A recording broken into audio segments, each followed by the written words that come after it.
गुरुभ्यो नमः। हरिः ॐ। श्री गजाननाय नमः। श्री महासरस्वत्यै नमः। श्री गुरुभ्यो नमः। हरिः ॐ। गुरुर्ब्रह्मा गुरुर्विष्णु गुरुर्देवो महेश्वरः। गुरुर्साक्षात् परं ब्रह्म तस्मै श्री गुरवे नमः।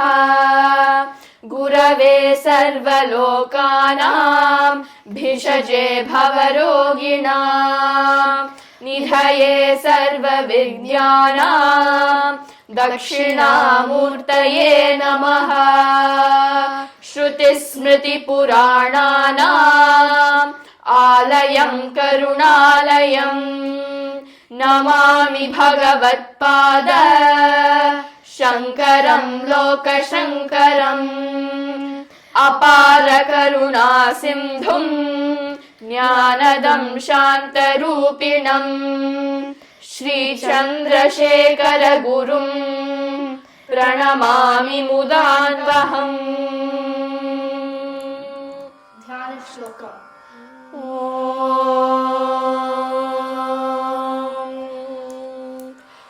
ॐ यो ब्रह्माणं विदधाति पूर्वम् यो वै वेदांश्च प्रहिणोति तस्मै तं देवमात्मबुद्धिप्रकाशम् मुमुक्षुर्वै शरणमहं प्रपद्ये। भिद्यते हृदयग्रन्थिश्छिद्यन्ते सर्वसंशयाः। क्षीयन्ते चास्य कर्माणि तस्मिन् दृष्टे परावरे। सदाशिवसमारम्भाम् शङ्कराचार्यमध्यमाम् अस्मदाचार्यपर्यन्ताम् वन्दे गुरुपरम्पराम्। नारायणं पद्मभुवं वसिष्ठं शक्तिं च तत्पुत्र पराशरं च व्यासं शुकं गौडपदं महान्तं गोविन्दयोगीन्द्रमथास्य शिष्यम् श्रीशङ्कराचार्यमथास्य पद्मपादं च हस्तामलकं च शिष्यम् तं तोटकं वातिककारमण्यान् अस्मद्गुरून् सन्ततमानतोऽस्मि। मौनव्याख्या प्रकटित परब्रह्म तत्त्वयुवानम् वरशिष्ठां देवसदृशिगणैरावृतं ब्रह्मनिष्ठैः आचार्येन्द्रं करकलितचिन्मुद्रमानन्दमूर्तिम् स्वात्मा रामं मुदितवदनं दक्षिणामूर्तिमीडे। वटविटपि समीपे भूमिभागे निषण्णम् सकलमुनिजनानां ज्ञानदातारमारात्। त्रिभुवन गुरुमीशं दक्षिणामूर्तिदेवम् जनन मरण दुःखच्छेदरक्षं नमामि। चित्रं वटतरोर्मूले वृद्धा शिष्या गुरुर्युवा गुरोस्तु मौनव्याख्यानम् शिष्यास्तु छिन्न संशयाः। गुरवे सर्वलोकानां भिषजे भवरोगिणां निधये सर्वविद्यानां दक्षिणामूर्तये नमः। ॐ नमः प्रणवार्थाय शुद्धज्ञानैकमूर्तये निर्मलाय प्रशान्ताय दक्षिणामूर्तये नमः। चिद्घणाय महेशाय वटमूलनिवासिने सच्चिदानन्दरूपाय दक्षिणामूर्तये नमः। ईश्वरो गुरुरात्मेति मूर्तिभेदविभागिने व्योमवद्व्याप्तदेहाय दक्षिणामूर्तये नमः।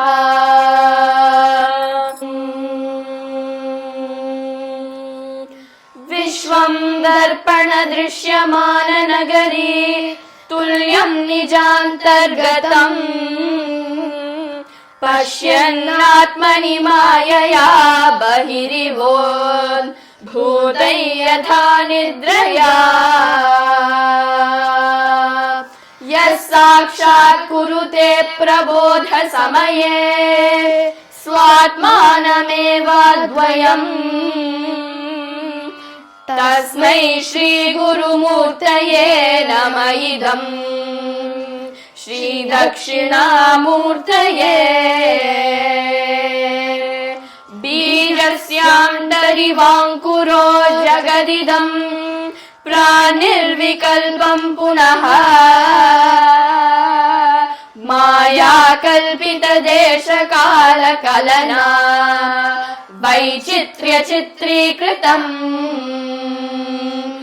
मायावीव विजृम्भयत्यपि महा योगी वयस्वेच्छया तस्मै श्रीगुरुमूर्तये नमः इदम् श्रीदक्षिणामूर्तये। यस्यैव स्फुरणं सदात्मकमसत् कल्पार्थकं भासते साक्षात् तत्त्वमसीति वेदवचसा यो बोधयत्याश्रितान् यत् साक्षात्करणात् भवेन्न पुनरावृत्तिर्भवाम्भोनिधौ तस्मै श्रीगुरुमूर्तये नमः इदम् श्रीदक्षिणामूर्तये। नानाच्छिद्रघटोदरस्थितमहा दीपप्रभाभास्वरम् ज्ञानै यस्य तु चक्षुरादिकरणद्वारा बहिस्पन्दते जानामीति तमेव भान्तमनुभात् ये तत्समस्तं जगत् तस्मै श्रीगुरुमूर्तये नमः इदम् श्रीदक्षिणामूर्तये।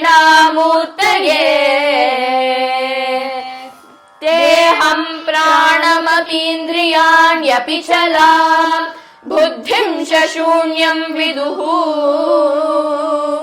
स्त्रीबालान्दजडोपमा स्वामिति भ्रान्ता भृशं वादिनः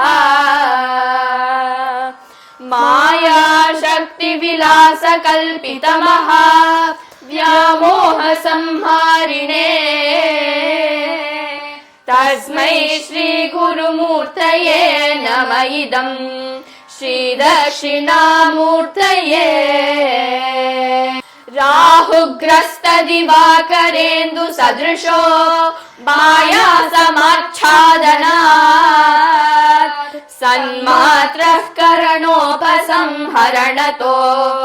यो भूत्सुषुप्तः पुमान् प्रागस्वाप्समिति प्रबोधसमये यः प्रत्यभिज्ञायते तस्मै श्रीगुरुमूर्तये नमः इदम् श्रीदक्षिणामूर्तये।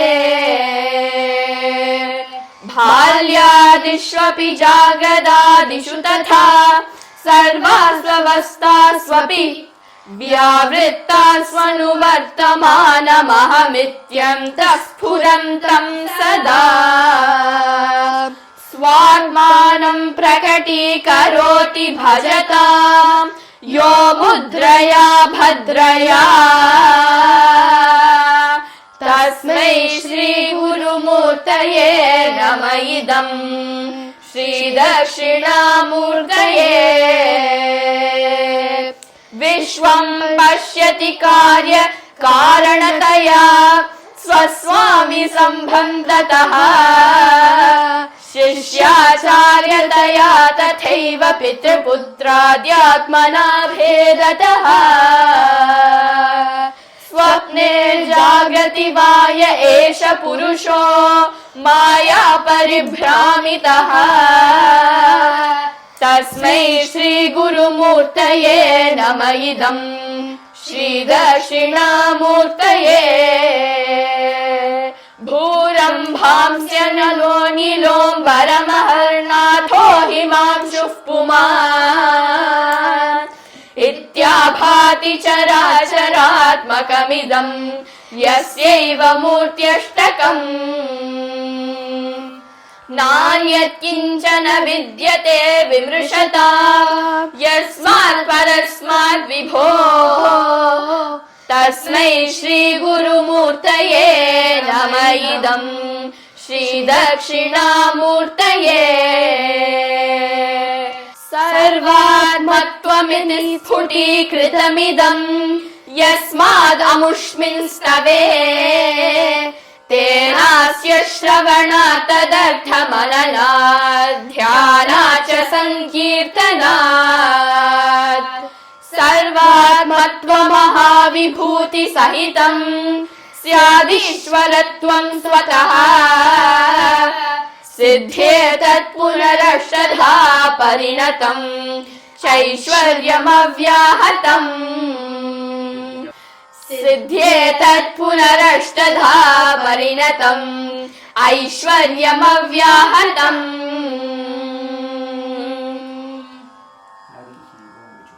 हरिः ओम् श्री जगदम्बार्पणमस्तु।